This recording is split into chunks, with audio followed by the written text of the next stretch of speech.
Hello friends welcome to MS study centre. Friends आमर जो last 10 years कहार ना ओ triple S रो जो क्वेश्चन सीरीज चली ओडिशा जीके पर आम साइंस रो क्वेश्चन चली आमर साइंस रो पार्ट 1 ऑलरेडी सरी जाइए। आज आम पार्ट 2 डिस्कशन करबा जोटिक आमर कौन होची ना जेतिक आमर 2014 रु 2023 पर्यंत जहाँ भी आपण मानकर क्वेश्चन सब आसी सबूर साइंस क्वेश्चन जेतिक साइंस क्वेश्चन आसी सबुतिक बाछिकी आनी आमर फास्ट पार्ट रे किछि आलोचना है। आज आम सेकेंड पार्ट रे किछि आलोचना करबा ता पूर्व आपण मैंने जदि आम चैनल को फर्स्ट टाइम आछंती तेबे चैनल को सब्सक्राइब करंतु आ टेलीग्राम रे जॉइन होंतु।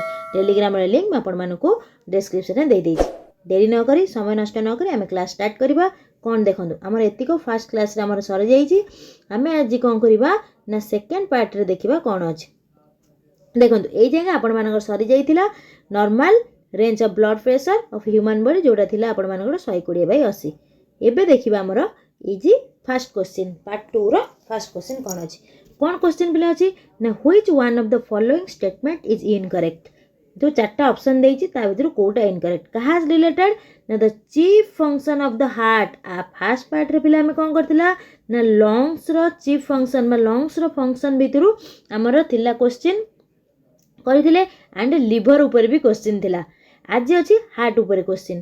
कौन क्वेश्चन फर्स्ट थिला ना ए जो चारटा ऑप्शन देछि ता भितरु कोटा हार्ट रो फंक्शन नुहे। हार्ट रो फंक्शन कौन पिले ना heart supply pure blood to all the parts. Heart रो काम कौन करिवो ना ब्लड जेतिको प्योर ब्लड प्योर मीन्स कौन जो ब्लड रे हमर ऑक्सीजन थिबो ऑक्सीजन थिबा ब्लड को हमर बॉडी रो ऑल पार्ट को प्रोवाइड करिवो। एटा ठीक अछि हार्ट रो पार्ट बा तार फंक्शन। नेक्स्ट असला collect impure blood from organs of the body. Body दिहरु कौन करिवो जोटा इम्प्योर ब्लड बा जो थेरे कार्बन डाइऑक्साइड मिसी थाए से ब्लड को बॉडी रो डिफरेंट पार्ट रु कौन करिवो कलेक्ट करिवो। कहार काम हार्ट रो काम प्योर ब्लड बॉडी पार्ट को जोगेइबो आ बॉडी ठारू हमर आनिबो इम्प्योर ब्लड। दीटा जंगला to supply oxygen to blood blood को ऑक्सीजन प्रोवाइड करिबा कहार काम ना लंग्स रो काम। कहीं कारण ये जो इम्प्योर ब्लड टाको हार्ट कौन करिवो जते बले बॉडी रो ऑल पार्ट्स रु कलेक्ट करिके से पठेबो काहा कथि की ना से लंग्स कथि पठेबो। लंग्स रो काम हैला ताको फिल्टरिंग करिबा ता दरु ऑक्सीजन प्रोवाइड करिबा एंड कार्बन डाइऑक्साइड आउट करिबा। ए कामटा हैला कहार ना एटा होची लंग्स रो। तले एटा हे जो आपण मानकर कोन सटीक आंसर। तथापि 4 नंबर ऑप्शन देखि देबा हमें कोन अछि pump impure blood into lungs for purification. देखंतु हार्ट कौन करिवो पंप करिवो कहा को ना इम्प्योर ब्लड कोडी की ना लंग्स को बा फुसफुस को काहे के ना प्यूरिफिकेशन भाई। क्लियर हैला। हार्ट रो काम बिले कोन ना हार्ट रो काम हैला कौन करिवो ना ताको हमें पंपिंग ऑर्गन बोली कुआ जाय जोटा देखिबा को पिले केमिदिया ना मुठा परिबा फिश साइज रो जहार वेट पिले मन रखंतु 250 रु 300 ग्राम। कहार ना हार्ट रो ए हार्ट हमर कोड थाए ना हमर चेस्ट रो लेफ्ट साइड रे थाए आ एथिरे कोन थाए ना चारिटा चैम्बर थाए। ए हार्ट जो रहिला से हार्ट को हम चारिटा चैम्बर थाए हमर इम्प्योर माने बॉडी रो पार्ट रो ब्लड आसीबो इम्प्योर ब्लड गोटे चैम्बर को आ गोटे चैम्बर कोन हबो पंप हेकी पुणी जीवो कोठी की ना लंग्स को कनेक्ट हेतिबो तेरा प्यूरिफिकेशन पई जीवो। क्लियर हे गेला। चल हार्ट रो काम एटा कोटा नुए ना ऑप्शन 3। ऑप्शन 3 कोडी अछि देखंतु सी ऑप्शन ओनली इन कोन थर्ड आई इज इनकरेक्ट। क्लियर। नेक्स्ट देखिबा हमें द्वितीय नंबर क्वेश्चन कोन आसला high fever vomiting diarrhoea coughing फाटिंग muscle ache abdominal pain chest pain eye infection ये जतिक सब अच्छी इतिक कहार इनिशियल सिम्पटम को रोगर ये इनिशियल सिम्पटम पचाची को रोगर बर्ड फ्लू रेबिस ना डेंगू ना नन ऑफ दिस। देखंतु एटा भी फास्ट रे भी आसीतिला ए डेंगू हमर कोन फास्ट जो पार्ट हेतिला साइंस रो क्वेश्चन सेथिरे मध्ये ए क्वेश्चन आसीतिला डेंगू रो ऊपर डेंगू रो सिम्पटम्स कोन इतिक देखंतु मन रखंतु डेंगू कहा द्वारा प्रथमे व्यापिला ना डेंगू एडिस मशा बा एडिस मस्किटो द्वारा व्यापिला। गोटे क्वेश्चन पाइले तार सिम्पटम्स सब कौन कौन हाई फीवर हवा वोमिटिंग हवा डायरिया हवा कफिंग हवा मसल पेन हवा चेस्ट पेन आई इन्फेक्शन हवा ब्लीडिंग नोज ये सब होची कहार ना डेंगू रो। क्लियर हो गला। नेक्स्ट देखिबा एठी जो बर्ड फ्लू आसी बर्ड फ्लू पिले कौन ना बर्ड फ्लू हमर होची गोटे भाइरस गोटे भाइरस द्वारा इन्फेक्टेड बा कजरे द्वारा होता है से भाइरस रो ना कौन ना भाइरस रो ना है एवियन इन्फ्लुएंजा भाइरस कौन ना एवियन इन्फ्लुएंजा भाइरस ये हूँ क्या द्वारा ना जा कौ रोग ना बर्ड फ्लू। अच्छा जो सेकेंड देला रेबिस रेबिस हूँ कौन जहाँ को आम कौचे कौन ना जलांतक रोग जलांतक रोग कौन ना जिते आमर पागल एनिमल जीतिक जीवजंतु सी द्वारा आमको कामुड़ी दिखती जदि जलांतक रोग होता है सेटा कौन हुए रेबिस कहते जो थे जल को पानी को देखिले आमर डर डर लगे पीवाई कहीं ना पानी की से थाए आमर कौन वाटर फोबिया जोटा कहती माने कौन कहले पिले जो पानी ना शुणव कारण से जो तंटी जो आम रहा से जो कौन तंटीटा संकुचित हो जाए ऑटोमेटिक जो मानक जलांतक रोग होता है से खूब कम दिन में कौन हो मृत्युवरण करते कारण से जल को देखिले ही आतंक मैंने कौन डरी जाती ना तो दिखाई से जलांतक बुझे हो क्लीयर हो रेबिस से रेबिस बा जलांतक रोग क्लीयर।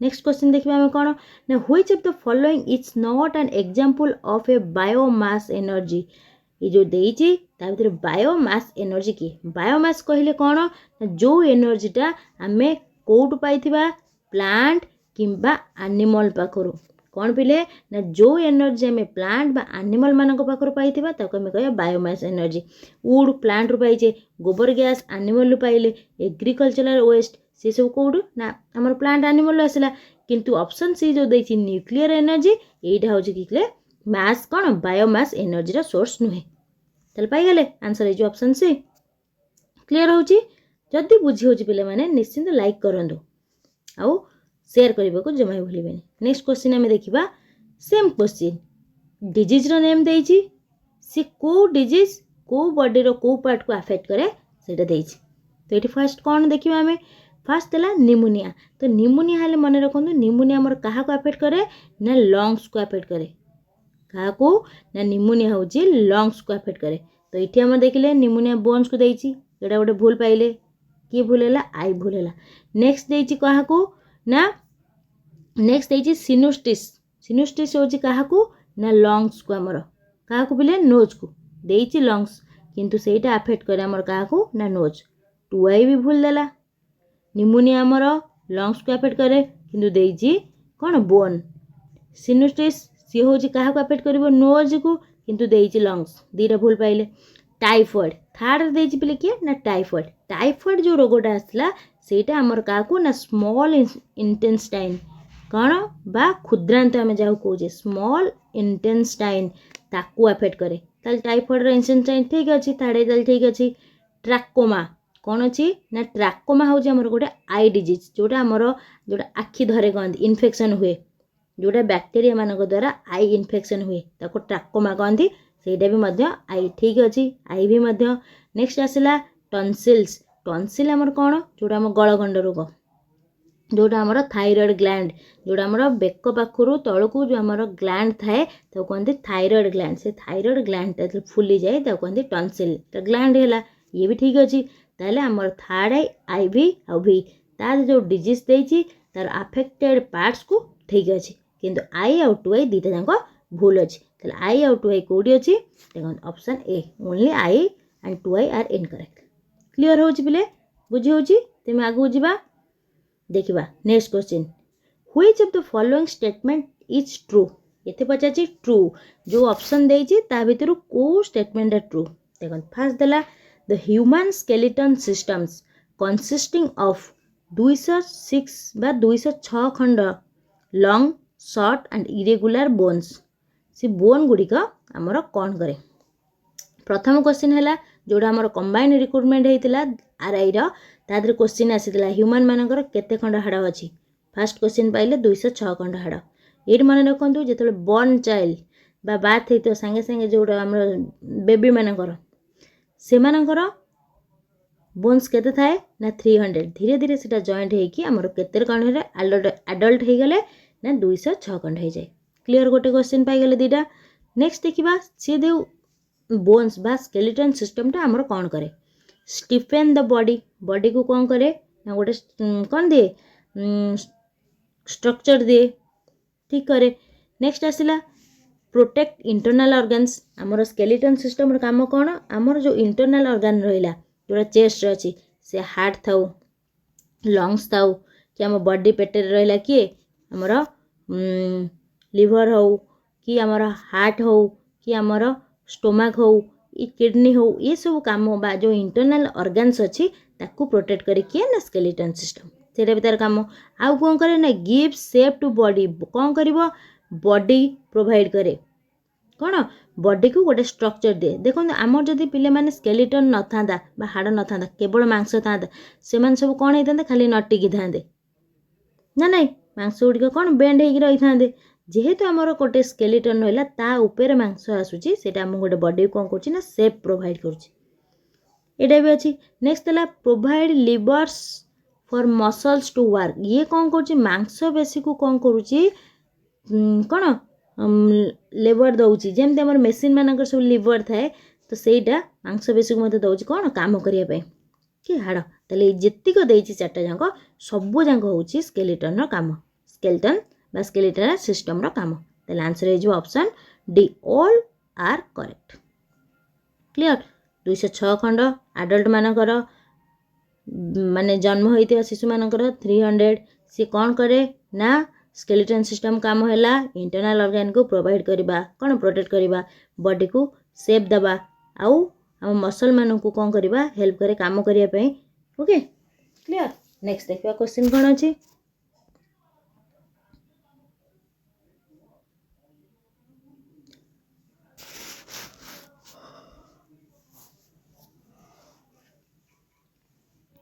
नेक्स्ट क्वेश्चन कौन देला ना कंसीडर द फॉलोइंग स्टेटमेंट्स कौन ना coal gas is a mixture of methane carbon monoxide and hydrogen out देला सेकेंड रे coke is a coal derived product which burns without smoke देला से देछि आ भितर कोटा करेक्ट फर्स्ट वनटा ना दीटा जांग करेक्ट ना दीटा जांग भूल तो देखो कोल गैस हूँ आमर कौन ना कोल गैस हूँ आम मिक्सचर ऑफ कहार मिथेन बा मिथेन को आम सिंबल कौन कह जाए ना CH4 को आम मिथेन कह जाए कार्बन मोनोक्साइड जहाँ आम CO कहे कार्बन मोनोक्साइड एंड हाइड्रोजन है H है ये तीन टा जांगर मिक्सचर हूँ किए से ना कोल गैस ऑप्शन आई तो ठीक अच्छे सेकेंड देखा कोक हूँ गोटे कोल डिराइव्ड प्रोडक्ट कोल रू गोटे तैयारी होता गोटे प्रोडक्ट हूँ कोक जी कि जलिले आमर धुआं बा स्मोक हुए ना ये भी मध्य ठीक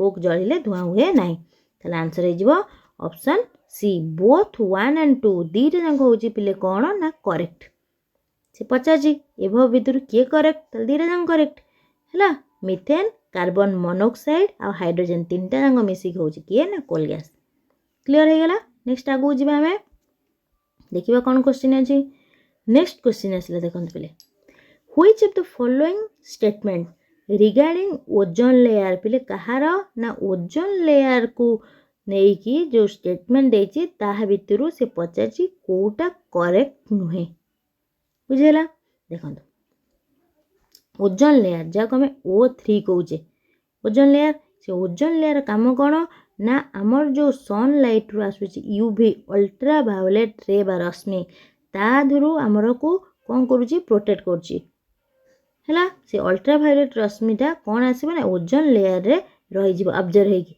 आउ ताकू से लेयर को क्रॉस करके आमर वायुमंडल बा एटमॉस्फेयर को आसो ना जोटा आमर आसिले बहुत कौन आमर हार्मफुल रहिबो देखिए आमर ऑप्शन कौन देइछि ताले ozone layer is the product of UV radiations acting on di oxygen molecules ये ठीक अच्छे सेकेंड देखा ozone layers is thermodynamically unstable and decomposes into कौन मोलेकुलर ऑक्सीजन थर्ड देछि the main reason for ozone layer depletion is release of freons gas हाँ freon gas देखो ये जो फ्रियंस गैस देछि ये फ्रियन गैस रिलीज हेले ओजोन लेयर आमर कौन हुए डिप्लेशन बा होल जाऊ आम कहे ओजोन लेयर आमर होल होता प्रथम आमर ओजोन लेयर होल केबे होता ना 1985 रे बिले केदे ना 1985 मसीह मे मसरे आमर प्रथम ओजोन लेयर होल डिटेक्ट कराइला सेटा पुणी कोडी ना आंटार्कटिक कोडी ना आंटार्कटिक से आंटार्कटिक रो पुणी को पोल नॉर्थ पोल ना साउथ पोल ना आंटार्कटिक रो साउथ पोल रे एटा गोटे इंपोर्टेंट क्वेश्चन ओजोन लेयर केबे आमर ओजोन होल बा डिप्लेशन देखाइला ना 1985 सेटा कोडी ना आंटार्कटिक रे कोडी ना साउथ पोल देखले बिले इटी किंतु ऑप्शन डी रे कोन देजी नॉर्थ पोल जोटा कि भूल आमर क्वेश्चन पचारला कोडा भूल ना नॉर्थ पोल ये जो ओजोन लेयर हवा पाई आमर कोन सीएफसी क्लोरोफ्लोरोकार्बन एटा आमर कोन मेन कारण होची ओजोन लेयर होल हवा पाई फ्रियंस गैस ये भी मध्य आमर कोन होची ओजोन लेयर होल पाई मेन रीजन क्लियर नेक्स्ट देखियो क्वेश्चन कोन आसला नेक्स्ट देखंतु कंसीडर द फॉलोइंग पोल्यूटेंट्स कौन चार्टा देछि से पोल्यूटेंट भितर से पचारिछि which of the following pollutants given above are released from vehicular emission vehicular बा गाड़ी मोटर वेहिकल रु जो एमिशन जो धुआं आसे ता भितर को माने तादरु पोल्यूटेंट कार्बन मोनोक्साइड ना ऑक्साइड्स ऑफ नाइट्रोजन बा नाइट्रस ऑक्साइड ना सस्पेंडेड पार्टिकल मैटर एसपीएम ना अनबर्न्ड हाइड्रोकार्बन आ भीतर से पचाची को गुड़ा होची किए ना वेहिकुलर एमिशन रो पोल्यूटेंट माने समस्ते कार्बन मोनोक्साइड नाइट्रस ऑक्साइड जक पा नाइट्रोजन ऑक्साइड जक में ऑक्साइड्स ऑफ नाइट्रोजन कहबा suspended particulate matter and unburned hydrocarbon जोरा जळी नथिबे ठीक ए समस्त होचनी गोटे गोटे कोन ना हमर हार्मफुल गैसेस जोड़ा आमर वेहिकल रिलीज होता है ताल सब जंग हेला ऑप्शन डी हे जिवो क्लियर नेक्स्ट देखिबा क्वेश्चन नेक्स्ट क्वेश्चन कोन देजी आमर सनलाइट ऊपर वेव्स कोन ना which of the following part of the electromagnetic spectrum of sunlight are responsible for heating of solar cooker and solar water heater से पचारि छी आमर जो सोलार कुकर बा सोलार वाटर हीटर अछि ता भितर को इलेक्ट्रोमैग्नेटिक स्पेक्ट्रम अच्छी सनलाइन रे जी ए सोलार कुकर हो सोलार वाटर हीटर को कौन कर ना हीट करुछि बा गरम करुछि किए से ना इंफ्रारेड वेव्स ना यूवी ए वेव्स ना यूवी बी वेव्स ना यूवी सी वेव्स किए देखो सोलार कुकर आ सोलार वाटर एमान जो हीट हबार मुख्य रेस्पॉन्सिबल होछि किए से ना इंफ्रारेड वेव्स किए से ऑप्शन ए इंफ्रारेड वेव्स होछि हमर मेन रेस्पॉन्सिबल कौन पाए ना सोलार कुकर बा हीटर हो ताको हम हीट करिया पाए आंसर है जो ऑप्शन ए क्लियर बुझी होछि मन रखंतु इंपोर्टेंट क्वेश्चन गुडी को नेक्स्ट हम देखिबा कोन अछि atmospheric humidity is measured by dash atmospheric humidity में वायुमंडल आर्द्रता वायुमंडल आर्द्रता क्यों जंत्र द्वारा मपा जाए मन रखो आर्द्रता ह्यूमिडिटी आसला माने कौन आसीबो हाइग्रोमीटर कौन पिले हाइग्रोमीटर जोटा ऑप्शन डी रे अछि हाइग्रोमीटर जो इंस्ट्रक्शन कौन इंस्ट्रूमेंट से इंस्ट्रूमेंट आमे यूज करिबा कौन पाई पिले ना वायुमंडल आर्द्रता बा the humidity of air clear answer is option D next देखिबा जो ऑप्शन देई जाऊ से माने कौन पे यूज कराउ जे से इंस्ट्रूमेंट बारोमीटर कौन देई ना बारोमीटर बारोमीटर को हमें कौन पे यूज करिबा ना एयर प्रेशर बा चाप ये जो बारोमीटर जंत्रटा वायुर चाप पाई कौन वायुर चाप बा प्रेशर ऑफ एयर वायुर चाप पाई हमें बारोमीटर यूज करिबा नेक्स्ट आसला एनीमोमीटर एनीमोमीटर हमें कौन पे यूज करिबा ना एनीमोमीटर हमें यूज करिबा वायुर बेग पाई बेग कहार ना वायुर बा वेलोसिटी ऑफ एयर कौन वेलोसिटी ऑफ एयर को हमें एनीमोमीटर आउ गोटे देला किए लाइसीमीटर लाइसीमीटर हमें कौन पे यूज करिबा ना लाइसीमीटर हो हमर उद्भिद मानकर जो कौन हुए ना उद्भिद मानकर जो उच्छेदन प्रक्रिया कौन ट्रांसपिरेशन बा इवापोरेशन जोटा उच्छेदन प्रक्रिया जहाँ द्वारा आमर कौन हुए उद्भिदर जो एक्स्ट्रा जलीय अंश सी तार पत्र माध्यम वायुमंडल को छाड़े से प्रक्रिया कहते उच्छेदन प्रक्रिया बा ट्रांसपिरेशन से ट्रांसपिरेशन केते मात्रा रे उच्छेदन प्रक्रिया होउची ସେଇଟା ଗଛର ମାପିବା ପାଇଁ ଲାଇସିମିଟର ଆମର ୟୁଜ୍ କରାଯାଏ। କ୍ଲିୟର ହେଲା। ଆଉ ଗୋଟେ ହେଉଛି ଏନିମୋମିଟର ହେଲା ବାୟୁର ବେଗ। ଆଉ ଗୋଟେ ଅଛି ଏମିଟର। ଏମିଟର ଆମର କ'ଣ ୟୁଜ୍ କରାଯାଏ ପିଲେ? ନା ଏମିଟର ହେଉଛି ଇଲେକ୍ଟ୍ରିକ୍ କରେଣ୍ଟର ଫ୍ଲୋକୁ ମାପିବା ପାଇଁ। ମନେ ରଖନ୍ତୁ ଯେତିକ ଇମ୍ପୋର୍ଟାଣ୍ଟ ଇନଷ୍ଟ୍ରୁମେଣ୍ଟ ତେଣୁ କ'ଣ କ'ଣ ପାଇଁ ୟୁଜ୍ କରାଯାଏ ଏତିକ କହିଦେଲି। ନେକ୍ସଟ ଆମେ ଦେଖିବା। ନେକ୍ସଟ ହେଇଛି clotting of blood vessels is called dash. Blood vessels clotting, clot ମାନେ କ'ଣ? ଜମାଟ ବାନ୍ଧିବା। ଆମର ଯେଉଁ ହାତ କି ଯେକୌଣସି ଜାଗାରେ ଆମର କ୍ଷତ ହେଲା ପରେ ସେଠି କ'ଣ ହେଉଛି? ବ୍ଲଡ୍ କିଛି ସମୟ ପରେ ଜମାଟ ବାନ୍ଧି ଯାଉଛି। ସେ ପଚାରିଛି ସେ କ୍ଲଟିଂ ଅଫ୍ କ'ଣ ଜମାଟ ବାନ୍ଧିବାକୁ କ'ଣ କୁହାଯାଏ? ବ୍ଲଡ୍ଟା ଆମର ଯେଉଁ ଜମାଟ ବାନ୍ଧିବା ରକ୍ତରୁ ନଳୀ ଯେଉଁ ଆମର ଯେଉଁ ଆସିଛି ଭେନ୍ ହେଉ କି ଆର୍ଟେରିଜ୍ ହେଉ ଧମନୀ, ତା ଦ୍ୱାରା ବ୍ଲଡ୍ଟା ଆସିବ କିଛି ସମୟ ପରେ ଯେଉଁ କଟିଗଲା ପରେ ଯେଉଁ ବନ୍ଦ ହେଇଯିବା ସେଇଟାକୁ କ'ଣ କହନ୍ତି? ଥ୍ରୋମ୍ବୋସିସ୍ ନା ରିଉମାଟିଜିମ୍ ନା ଆଗ୍ଲୁଟିନାଇଜେସନ୍ ନା ଫାଇବ୍ରୋସିସ୍। ତାକୁ କ'ଣ କହନ୍ତି? ନା ତାକୁ ଆମର କ'ଣ କହନ୍ତି? ନା thrombosis. Clotting of blood vessels is called thrombosis. କ'ଣ ପିଲେ? ଥ୍ରୋମ୍ବୋସିସ୍ ବୋଲି କୁହାଯାଏ। କ୍ଲିୟର। ନେକ୍ସଟ ଦେଖିବା। ଦେଖନ୍ତୁ ଏଇ ଆପଣମାନଙ୍କର 2021ର କ୍ୱେଶ୍ଚିନ୍ ଆସିଥିଲା। How many bones are there in an adult human. ଗୋଟେ ଆଡଲ୍ଟ ହ୍ୟୁମାନରେ କେତେ ଖଣ୍ଡ ହାଡ଼ ଥାଏ? କହିସାରିଛି ଆଗରୁ 206 ଖଣ୍ଡ। ଗୋଟେ ଜନ୍ମ ହୋଇଥିବା ଶିଶୁର 300 ଖଣ୍ଡ। ମନେ ରଖନ୍ତୁ। କ୍ଲିୟର। ଆଗକୁ ଆମେ ଯିବା। ନେକ୍ସଟ ଦେଖିବା। Light year is a unit of measurement of dash. Light year ହେଉଛି କାହାର ମେଜରମେଣ୍ଟ? ସ୍ପିଡ୍ ଅଫ୍ ଲାଇଟ୍ ନା ସ୍ପିଡ୍ ଅଫ୍ ରକେଟ୍ ନା ଷ୍ଟେଟଲାର କ'ଣ ଡିଷ୍ଟାନ୍ସ ନା ସ୍ପିଡ୍ ଅଫ୍ ଏରୋପ୍ଲେନ୍ସ। ଦେଖ ଲାଇଟ୍ ଅଫ୍ ଇୟର, ଲାଇଟ୍ ଆସିଲା ମାନେ ଆମେ ଭାବିଦେବା ସ୍ପିଡ୍ ଅଫ୍ ଲାଇଟ୍। ନା ଲାଇଟ୍ ଇୟର ବା ଯାହାକୁ ଆଲୋକ ବର୍ଷ କହୁଛେ, ଆଲୋକ ବର୍ଷ କହିଲେ ଆମେ ପିଲେ କ'ଣ ବୁଝିବା? ନା ଆଲୋକ ଆମର 1 ସେକେଣ୍ଡରେ ଅତିକ୍ରମ କରେ କେତେ? ନା 3 ଲକ୍ଷ କିଲୋମିଟର। କ'ଣ? 3 ଲକ୍ଷ କିଲୋମିଟର। ଏଇ ଯେଉଁ 3 ଲକ୍ଷ କିଲୋମିଟର 1 ସେକେଣ୍ଡରେ ଗଲା, ତାହେଲେ 1 ଘଣ୍ଟାରେ କେତେ ଯିବ? 1 ଦିନରେ କେତେ ଯିବ? 1 ବର୍ଷରେ କେତେ ଯିବ? ଆଲୋକ 1 ଇୟରରେ ଯେତିକି ଡିଷ୍ଟାନ୍ସ ଟ୍ରାଭେଲ୍ କରେ ତାକୁ ଆମେ କ'ଣ କହନ୍ତି? ନା ଆଲୋକ ବର୍ଷ। ସେଇ ଯେଉଁ ଲାଇଟ୍ ଇୟର ବା ଆଲୋକ ବର୍ଷ କାହାର ମାପିବା ପାଇଁ ଏକକ? ଲାଇଟ୍ ଇୟର କ'ଣ? ନା ଯେତିକି ଆମର ଆଷ୍ଟ୍ରୋନୋମିକାଲ କ'ଣ? ନା ଆଷ୍ଟ୍ରୋନୋମିକାଲ ଯେଉଁ ଡିଷ୍ଟାନ୍ସ ମାପିବା ପାଇଁ ଆମର କ'ଣ କରାଯାଏ? ଲାଇଟ୍ ଇୟର ୟୁଜ୍ କରାଯାଏ। ଯାହାକୁ ଆମେ କହୁଛେ ନକ୍ଷତ୍ରିକ ଦୂରତା ବା ଷ୍ଟେଲାର ଡିଷ୍ଟାନ୍ସ ବା ଆମର କ'ଣ ଆଷ୍ଟ୍ରୋନୋମିକାଲ ଡିଷ୍ଟାନ୍ସକୁ ମାପିବା ପାଇଁ ଆମର ଲାଇଟ୍ ଇୟର ୟୁଜ୍ କରାଯାଏ। କ୍ଲିୟର। ଅପସନ୍ ବି ହେଇଯିବ ଆନ୍ସର।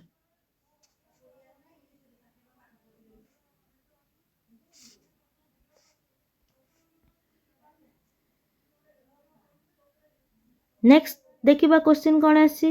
ନେକ୍ସଟ କ୍ୱେଶ୍ଚିନ୍ ଆସିଲା which of the following vitamins is considered helpful to keep eyes healthy। ଦେଖନ୍ତୁ ଆଇଜ୍ ବା ଆଖି ହେଲ୍ଥ ରଖିବା ପାଇଁ ଆମର କେଉଁ ଭିଟାମିନ୍ ଦରକାର? ନା ଭିଟାମିନ୍ ଏ। କ'ଣ ଏଇ ଭିଟାମିନ୍ ଏ ର ଡେଫିସିଏନ୍ସି ଯଦି ଅଭାବ ହେଲା ତମକୁ କ'ଣ ହୁଏ? ନାଇଟ୍ ବ୍ଲାଇଣ୍ଡନେସ୍ ବା ଯେଉଁଟା ଅନ୍ଧାର କଣା ଆମେ କହୁଛେ ସେଇଟା ହୁଏ। ଭିଟାମିନ୍ ଏ ଆମର very important for our eyes. ଆମର ଆଖି ପାଇଁ ବହୁତ ଇମ୍ପୋର୍ଟାଣ୍ଟ ହେଉଛି ଆମର ଭିଟାମିନ୍ ଏ। ସେ ଯେଉଁ ଭିଟାମିନ୍ ଏ କହିଲେ ସେ ଭିଟାମିନ୍ ଏ ର ଆମର କ'ଣ କେମିକାଲ ନେମ୍ ମନେ ରଖିବା? ନା ରେଟିନଲ୍। କ'ଣ? ରେଟିନଲ୍। ଏଇଟା ବି ମୁଁ ଆମର ଫାର୍ଷ୍ଟ କ୍ଲାସ୍ରେ କହିଛି। ଭିଟାମିନ୍ ଏ ର କେମିକାଲ ନେମ୍ ହେଉଛି ରେଟିନଲ୍। ମନେ ରଖନ୍ତୁ। ଭିଟାମିନ୍ ବି ର ପିଲେ ଆମର କ'ଣ କେମିକାଲ ନେମ୍? ନା ଭିଟାମିନ୍ ବି ର କେମିକାଲ ନେମ୍ କ'ଣ କହିଥିଲି ପିଲେ? ନା ଥାୟାମିନ୍। ଏ ଭିଟାମିନ୍ ବି ରେ ଆମର କେଉଁ ଡିଜିଜ୍ ହୁଏ ଏଫିସିଏନ୍ସି ହେଲେ? ନା ବେରି। ସେମିତି ଭିଟାମିନ୍ ସି ହେଉଛି କ'ଣ? ନା ଯାହାର କେମିକାଲ ନେମ୍ ହେଉଛି କ'ଣ? ନା ଏସ୍କର୍ବିକ୍ ଏସିଡ୍। କ'ଣ? ଏସ୍କର୍ବିକ୍ ଏସିଡ୍। ଯାହାର ଡେଫିସିଏନ୍ସିରେ ଆମର ସିରେ କ'ଣ ହୁଏ? ନା ସ୍କର୍ବି ରୋଗ ହୁଏ। ଆଣ୍ଡ ଭିଟାମିନ୍ ଡି ଯେଉଁଟା ହେଉଛି ଆମର ସନଲାଇଟ୍ରୁ ମିଳିଥାଏ, ଯେଉଁଟା ଆମର କ'ଣ ପାଇଁ? ନା ଏଇଟା ଆମର ଯେଉଁ ବୋନ୍ ପାଇଁ ଟିଥ୍ ପାଇଁ ବହୁତ ଇମ୍ପୋର୍ଟାଣ୍ଟ। ଏଥିରେ କ'ଣ ହୁଏ? ନା ଏହାର ଡେଫିସିଏନ୍ସିରେ ଆମର ରିକେଟ୍ସ ହୁଏ। କ'ଣ? କେଉଁ ଡିଜିଜ୍? ନା ରିକେଟ୍ସ ହେଲା। ଆଇ ଭିଟାମିନ୍ ଡି ର ଆମର କେମିକାଲ ନେମ୍ ଆମେ କ'ଣ କହିଥାଉ? ନା ତାକୁ କ'ଣ କୁହାଯାଏ? ନା ତାକୁ କ୍ୟାଲସିଫେରଲ୍। ଯେହେତୁ ଭିଟାମିନ୍ ଡି ରେ ଆମର କ୍ୟାଲସିୟମ୍ ଆସିଲା ତ ସେଥିପାଇଁ ତା ନାଁ ହେଇଗଲା କ'ଣ? ନା କ୍ୟାଲସିଫେରଲ୍। କ୍ଲିୟର ହେଇଗଲା। Vitamin A B C D ସେ ଡିଜିଜ୍ आउ तार केमिकल नेम क्लियर। अच्छा पिले इठी ताले आंसर कौन हो गला आंसर हो गला विटामिन ए। विटामिन ए हूँ आमर आई को हेल्दी रखापी। अच्छा ये जो विटामिन ए अभाव में आमर नाइट ब्लाइंडनेस हुए आउर कौन हुए आम आई को लेकिन आमर जोटा हूँ मायोपिया एंड हाइपोमेट्रोपिया कौन मेट्रोपिया तो ये जो दीटा हूँ जहाँ को आम कहे मायोपिया बा समीप दृष्टि कौन समीप दृष्टि आउटा दूरदृष्टि। समीप दृष्टि दूरदृष्टि माने समीप दृष्टि कहले बा जोटा मायोपिया कहले कौन हुए मायोपिया मायोपिया कहले आमर कौन पिले जोटा समीप दृष्टि कहूँ समीप माने कौन जहाँ को आमर कौन ना पाख दृश्य बा पाख छवि गुड़िक आम देखिपर दूर को आउ देखिपर ना ताको आम कहते नियर साइट कौन ताको नियर साइट मायोपिया बा नियर साइट। ये मायोपिया बा नियर साइट पे आमर कौन करा जाए मन रखु आम जो चश्मा व्यवहार करछे बा ग्लास व्यवहार करछे तापे आमर को लेंस यूज करा जाए मन रखु ना कनकेव कौन पिले ना कनकेव लेंस जार आम जो पावर कहती केते पावर वाला ना नेगेटिव माइनस जार सी हूँ मायोपिया बा समीप दृष्टि से पाख जिनस देखा दूर जिनस देखा ना। आर अपोजिट है कि आमर ना आर अपोजिट हूँ आमर हाइपोमेट्रोपिया कौन ना हाइपोमेट्रोपिया। तो हाइपोमेट्रोपिया है आमर कौन पिले ना यहाँ हूँ आम जहाँ आम कहे दूरदृष्टि। दूरदृष्टि माने कौन ना जहाँ को आमर पाख जिनस देखानी ऑब्जेक्ट देखानी आमर दूर ऑब्जेक्ट देखा से ना दिखाई कौन ना हाइपोमेट्रोपिया बा दूरदृष्टि। तो एथिरे कौन करा जीवो ना एथिरे जो लेंस पिले व्यवहार करा जाए से लेंस हो कौन तार ऑपोजिट कौन कनकेव गला एटा कन्वेक्स कौन ना कन्वेक्स गला आमर दूरदृष्टि बा हाइपोमेट्रोपिया एंड ये है किए ना मायोपिया जोटा समीप दृष्टि तादे लेंस व्यवहार करुच्ची कनकेव है यहाँ हूँ प्लस पावर से माइनस पावर। अच्छा पिले ये जो आई कथा कहले आई आमर कौन हो आम जो आखिरे आमर इमेज जो आम जहाँ देखुचे कौन से ऑब्जेक्ट से ऑब्जेक्ट आखिरे जाए कौटी तैयारी हो ना आमर इमेजटा कौटी तैयारी हुए ना रेटिना रे कौन ना रेटिना इमेज जो फॉर्मेशन हुए कौ प्लेस ना रेटिना रे क्लियर। ये आई को लेकिन जहाँ आम इंपोर्टेंट क्वेश्चन बा टॉपिक मु आलोचना करदेली। नेक्स्ट आम देखिए कौन अच्छी नेक्स्ट क्वेश्चन कौन आसला पिले ना bleaching powder is made of जोड़ा आमर केमिस्ट्री क्वेश्चन आसला ब्लीचिंग पाउडर ऊपर से question Pachar bleaching powder is made of dash bleaching powder क्या नहीं गठित कौ थे ब्लीचिंग पाउडर तैयारी कौ थे देखा आम देखो bleaching powder sulphur dioxide and gypsum ना क्लोरीन क्लोरोकाल चारकोल एंड सोडा स्लाइम ना लाइम एंड क्लोरीन क्या नहीं ब्लीचिंग पाउडर देखो ब्लीचिंग पाउडर आमर क्या ना लाइम स्टोन जोड़ा आम कहे लाइम आउ क्लोरीन ये दुईटा जाक नहीं ब्लीचिंग पाउडर कहीं कारण ब्लीचिंग पाउडर जो सिंबल बा तार केमिकल नेम हूँ कौन ना कैल्शियम हाइपोक्लोराइड कौन कैल्शियम हाइपोक्लोराइड ये हूँ कहार ना ब्लीचिंग पाउडर सिंबल ताकू जो तार केमिकल नेम ता सिंबल हो गला कौन आम लिखा CaOCl2 ये कौन आसला कैल्शियम आसला आउ क्लोरीन भी आसला ता सिंबल बा जहाँ को आम लिखिपर CaClO डबल है जहाँ जोटा भी आपण मानकर ऑप्शन थी से आंसर हो जेहेतु ये क्लोरीन आसी तो से आमर तार आंसर हो कौन लाइम आउ क्लोरीन क्लियर। आपको मध्य कौन कह जाए ये ब्लीचिंग पाउडर को कौन कह जाए ना ब्लीचिंग पाउडर को क्लोराइड ऑफ लाइम कौन कह जाए ना क्लोराइड ऑफ लाइम बोली कह जाए बुझीगला।